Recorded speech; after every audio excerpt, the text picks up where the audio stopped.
Assalamualaikum warahmatullahi wabarakatuh. Perkenalkan, nama saya Ilham Baris dengan NIM G0025192 dari kelompok B3 dengan BCA Slab yaitu Mas Naufal.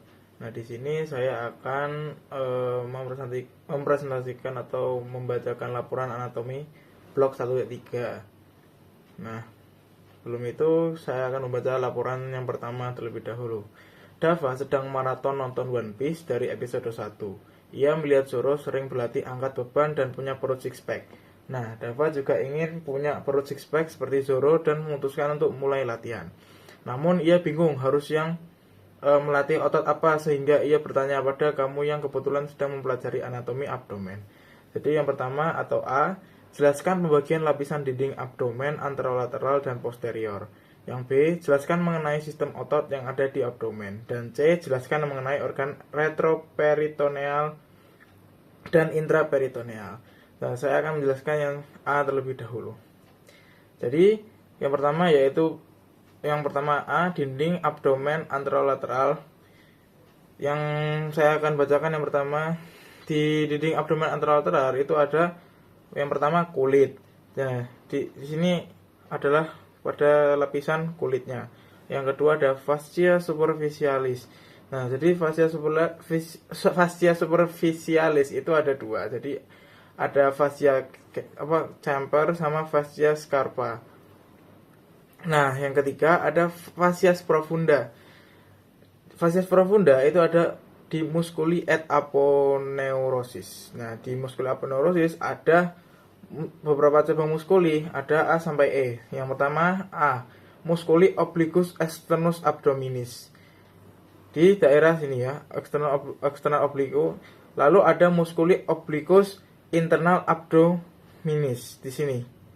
Lalu ada musculi transversus abdominis, ada di letaknya di sebelah sini, di lapisan didip ini ya. Terus ada musculus rectus abdominis, dan ada musculus pyramidalis abdominis. Terus yang keempat Yang keempat itu fascia transversalis. Jadi dia di bagian transversal. Terus yang kelima ada fascia extraperitonealis, ada di jaringan lemak. Dan yang terakhir yaitu peritoneum parietal. Terus selanjutnya masih sama, yaitu dinding abdomen yang pada posterior. Jadi dinding abdomen posterior itu yang pertama ada kulit juga. Terus yang kedua ada fascia superficialis dorsi. Di fascia superficialis dorsi ini ada muskulus yang terbagi menjadi 4 poin. Jadi yang pertama ada lapisan pertama. Itu ada musculus latissimus dorsi. Terus yang kedua ada lapisan kedua. Itu yang pertama ada musculus obliquus externus abdominis. Terus ada musculus erector spinae, ada musculus longissimus dorsi, terus ada musculus serratus posterior inferior. Terus ada lapisan ketiga, yaitu ada musculus multifidus. Terus yang selanjutnya ada musculus interspinalis, ada musculus obliquus internus abdominis. Terus dan lapisan keempat ada musculus quadratus lumborum, ada musculus liopsos, ada musculus transversus abdominis. Terus yang ketiga ada fascia extraperitonealis pada jaringan lemak. Terus yang terakhir itu peritoneum parietal sama. Lanjut di laporan pertama yang B. Jelaskan mengenai sistem otot yang ada di abdomen. Nah, ini adalah dinding abdomen anterolateral ya, di musculi et aponeurosis. Jadi di muskuli ini ada yang pertama di flat muscle. Ada 3 cabang, ada musculi obliquus externus, itu ada di ligamentum inguinal ya. Terus ada musculus obliquus internus, ada musculus transversus di bagian transversusnya, arah transversal. Lalu ada vertical muscle, yaitu vagina musculi recti. Nah, di vertical muscle ini ada juga musculus rectus abdominis, yaitu dibagi menjadi intersectiones tendinae. Ada 3 bagian, yaitu processus xiphoideus, ada umbilicus, dan di antara keduanya. Dan yang terakhir adalah musculus pyramidalis. Lanjut. Selanjutnya yang 2B, yang dinding abdomen anterolateral. Jadi ini lanjutannya, di urutannya ada flat muscle abdominalis dari superficialis ke profunda. Di sini tuh ada musculus obliquus externus abdominis, ada musculus obliquus internus abdominis, dan musculus transversus abdominis. Nah, di ini ya ada external oblique, ada transversus abdominis, ada internal oblique. Terus dan terakhir tuh ada rectus abdominis juga di daerah sini. Lanjut. Yaitu masih laporan pertama tapi yang C itu jelaskan mengenai organ retroperitoneal dan intraperitoneal. Jadi yang pertama menjelaskan yang organ intraperitoneal dan retroperitoneal. Nah, jadi organ intraperitoneal itu adalah organ yang seluruh permukaannya dilapisi peritoneum. Jadi berada dalam kavitas yang peritonealisnya itu meliputi gaster, duodenum, pars superior, jejunum, ileum, appendix vermiformis, kolon transversum, kolon sigmoida, sama cauda pankreas dan lien dan hepar. Nah, di viscera atau organ retroperitoneal ini berada di luar kavitas peritoneum. Dia dilapisi peritoneum hanya di permukaan anteriornya saja, di anteriornya saja, bukan seluruh permukaan seperti organ intraperitoneal. Jadi pneumoniknya itu menghafal organ retroperitoneal adalah Sedgpacker. Nah, selanjutnya ini ada penjelasannya Sedgpacker. Nah, jadi Sedgpacker itu di viscera retroperitoneal atau Sedgpacker itu disebut S, yaitu suprarenal gland, A aorta, D duodenum kecuali pars superior, P pankreas kecuali cauda, U ureter. Terus C colon ascendens et descendens. Terus K kidney, E esophagus, dan R rectum. Jadi disingkat dengan Sedgpacker agar lebih mudah untuk menghafal. Lanjut. Selanjutnya itu laporan kedua ya. Di laporan kedua itu Rama gemar menonton Tan Boy Kun di YouTube. Setelah melihat dia makan mie pedas dan ayam goreng, Rama langsung memasak 2 bungkus mie pedas dan membeli 2 porsi ayam goreng. Keesokan harinya, Rama curhat ke kamu karena merasakan sakit perut hingga kerongkongannya itu terasa panas. Kamu pun curiga Rama mengalami GERD. Nah, pertanyaannya, jelaskan anatomi gaster beserta sphincter yang ada di gaster. Sphincter yang ada di gaster ya. Jadi pertama anatomi gaster dulu ya. Jadi di anatomi gaster itu atau lambung. Jadi gaster adalah organ yang terbentuk seperti huruf C, terletak di kuadran kiri atas abdomen, terdiri dari beberapa bagian ya. Yang pertama ada kardia. Di kardia itu ada 2 poin. Yang pertama itu bagian paling atasnya itu tempat esophagus masuk ke lambung.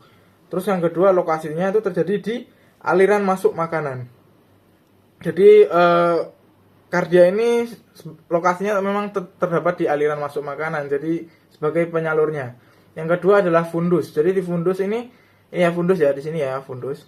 Di fundus itu dia di atasnya dikubah bagian atas lambung ya. Terus biasanya itu dia berisi udara gas bubble. Gas bubble ya berisi udara gas lah ya. Yang ketiga itu korpus atau badannya. Jadi di bagian mana ya korpus? Bagian korpus ini bagian dalamnya. Korpus itu bagian paling besar dari lambung. Terus dia itu tempat utama terjadinya proses pencampuran makanan dengan cairan lambung pada asam dan enzim. Terus yang keempat ada antrum pylorhizum. Nah, jadi di antrum pylorhizum ini ada bagian bawah lambung, di bagian bawah ini pyloric sphincter ini. Nah, dia pyloric antrum ini ya di bagian bawah pokoknya. Jadi dia bagian bawah lambung yang berfungsi itu apa? Menggigit makanan sehingga menjadi cime atau sim. Terus yang kelima ada pylorus. Jadi pylorus itu sebagai penghubung lambung ke duodenum. Terus dia juga mengatur pengosongan pada lambung juga. Lanjut. Yaitu sphincter yang ada di gaster. Jadi sphincter ini ada 2 ya. Ada yang lower esophageal sphincter dan pyloric sphincter. Jadi yang pertama sphincter cardia atau lower esophageal sphincter LES. Jadi dia itu lokasinya antara esofagus dan lambung di daerah kardia. Fungsinya apa? Yang pertama, dia itu mencegah reflux makanan dan asam lambung ke esofagus. Terus yang kedua, dia membuka saat menelan atau menutup kuat. Jadi dia saat menelan makanan, ya membuka saat menelan makanan, lalu menutupnya itu dengan kuat. Terus relevansinya dengan GERD itu apa? Jadi jika LES itu melemah, asam lambung naik kembali ke esofagus, lalu dia akan menyebabkan heartburn seperti yang dialami Rama di skenarionya. Terus saya akan membacakan yang pyloric sphincter atau sphincter pyloricus. Ya, sama aja. Terus dia di lokasinya di mana? Di antara antrum pyloricum dan duodenum, di bagian sini ya. Sudah tertera jelas ya, sudah saya beri tanda. Nah, fungsinya untuk apa? Jadi dia sphincter pyloricus ini untuk mengatur pengosongan lambung menuju usus halus. Terus yang kedua untuk mencegah aliran balik dari duodenum. Relevansinya dengan skenarionya itu tidak menyebabkan GERD secara langsung, tetapi bila makanan itu berlemak memperlambat pengosongan lambung. Tekanan dalam lambung itu meningkat, jadi memperburuk refluksnya. Lanjut di laporan ketiga. Jadi di laporan ketiga ini saya akan membacakan skenarionya. Jadi Raka, seorang siswa kelas 11 merasa perutnya sakit sejak pagi. Awalnya rasa nyeri muncul di sekitar pusar dan hanya terasa seperti kram ringan. Namun beberapa jam kemudian nyeri tersebut berpindah ke bagian kanan bawah perut dan semakin tajam. Raka juga merasa mual, hilang nafsu makan, dan ketika teman sekelasnya menekan sedikit area tersebut, rasa sakitnya bertambah hebat. Nah, jelaskan letak-letak appendix, letak yang paling umum, cara pengukuran beserta nama garis dan titik pengukurannya. Jadi, saya akan menjelaskan appendix vermiformis. Jadi, yang pertama adalah letak appendixnya. Nah, menurut garis Monroe-Pitzer, diukur dari sias ya, daerah hampir atas pinggul, sias, dextra ke umbilicus. Daerah bawah perut, kalau bawah perut itu ya, pangkal appendix itu terletak di sepertiga lateral garis Monroe-Pitzer yang disebut dengan sebagai titik MC Burney. Terus kalau menurut garis Lange itu diukur dari sias dextra sampai sias sinistra. Ujung appendix adalah pada titik 1/6 lateral dextra. Lanjut, yaitu variasi letak appendix. Jadi variasinya itu ada urutannya. Jadi yang pertama adalah appendix retrocaesal. Nah, appendix ini tuh di daerah sini ya, caesal ya kalau nggak salah ini namanya. Terus yang kedua adalah appendix postilealis. Nah, appendix ini tuh ada di sini, di sebelah yang warna biru ini. Itu daerah postilealisnya di sini. Terus yang ketiga ada appendix palvisum atau appendix pelvic di daerah yang warna kuning ini. Terus ada appendix praelealis. Nah, appendix praelealis ini ada yang di warna hijau ini, dan yang terakhir adalah appendix subcaesalis. Nah, ada di daerah sini appendixnya. Selanjutnya adalah appendix bagian vaskularisasi dan inervasinya. Di vaskularisasi, appendix vaskularisasinya itu ada yang pertama di arterinya. Ada arteri appendicularis di cabang A caesalis posterior, cabang A ileocaesalis yang merupakan cabang A mesenterica superior. Terus ada venae. Nah, di vena ini ada vena appendicularis yang menuju ke 5 caesalis posterior. Terus ada inervasinya juga. Di inervasi itu dia appendix vermiformis ini di inervasi simpatis atau nervus splanicus minor, dan parasimpatisnya itu nervus X. Selanjutnya, selesai. Mungkin itu dari saya tentang laporan pada anatomi bab ini. Mohon maaf bila ada kesalahan kata atau apa. Mohon maaf. Wassalamualaikum warahmatullahi wabarakatuh.